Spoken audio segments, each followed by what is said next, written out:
Sumuko ako noong December 26, 1993. 31 years nang nakaraan mula sa aking pagsuko na binigyan ko ng kapayapaan ang aking kaisipan at ang aking sarili na mamuhay ng payapa at tahimik dito sa amin lugar.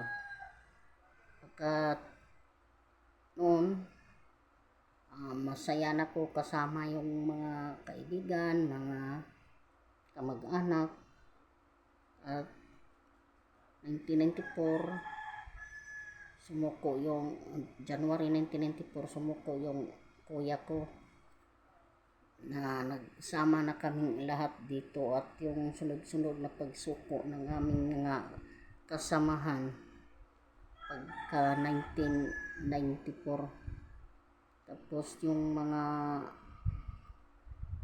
naiwan doon, sabi nila sa huling nag-surrender, 5 na lang sila ang naiwan, na sila na ang kumikilos, nag-organisa.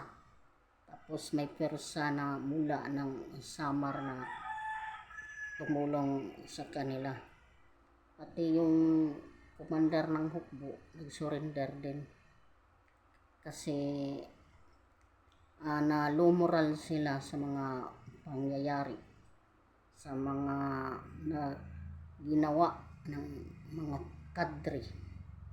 Yun, mabuti pa sumuko na lang kaming lahat, pero di maiwasan na may magpaiwan pa para ipatuloy pa nila ang pinaglaban ng kanilang revolusyon ng pakikibaka. Tapos pumunta ako ng Maynila kasi wala pang trabaho. Pumunta ko ng Manila, 7 buwan lang ako doon kasi nagkasakit ako, umuwi ako. Tapos pag uwi ko, may nagpunta sa akin na papuntahin ako kay Mayora, bigyan ako ng trabaho. Yung trabaho ko, ganun pa rin yung trabaho ko sa bundok, yung radio operator.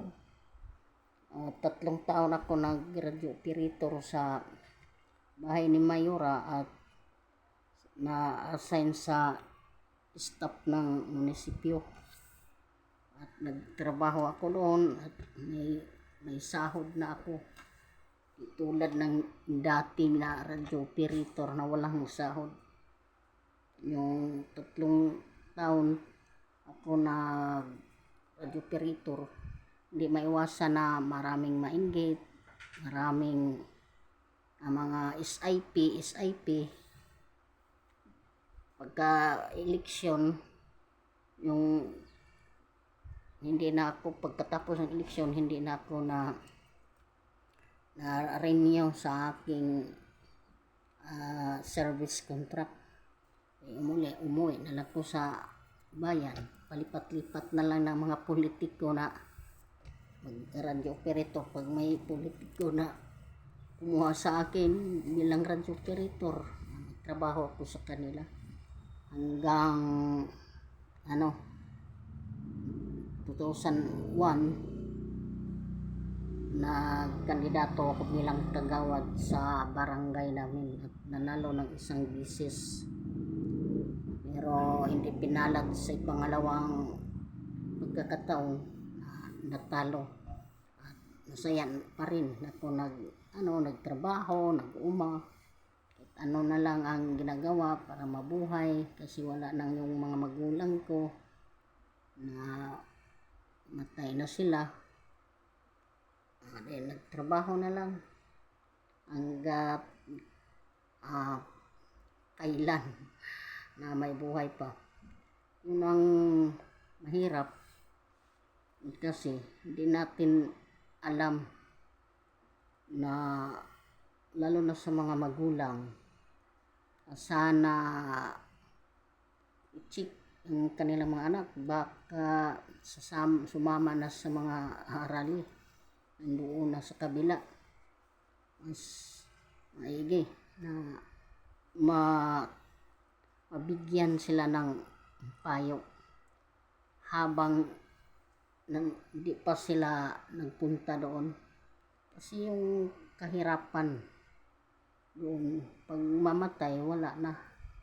Hindi na mabalik ang ating buhay.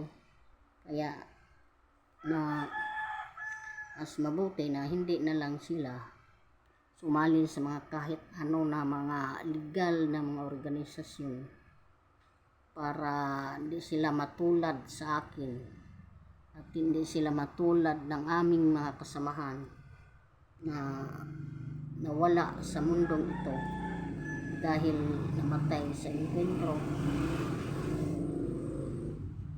Iba natamaan sa helicopter.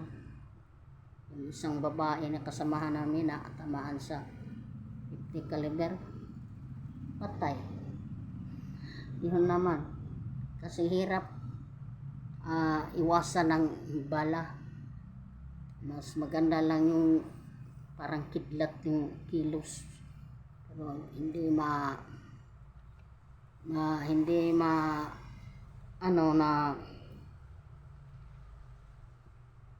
pag sumali doon na buhay ang papalit.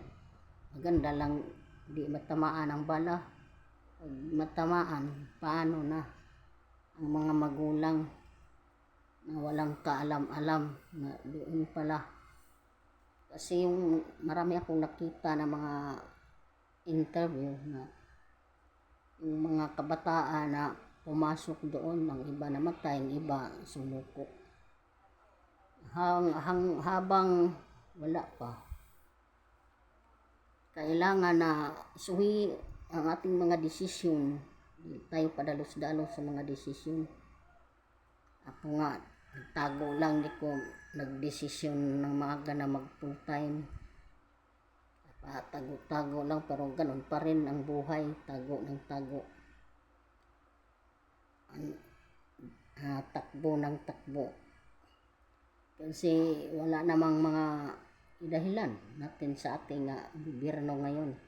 Yung mga surrendere, binigyan ng livelihood para na makatulong sa mga nag-surrender na ano pa man ang ating puntahan. Bakit pumunta pa man tayo doon?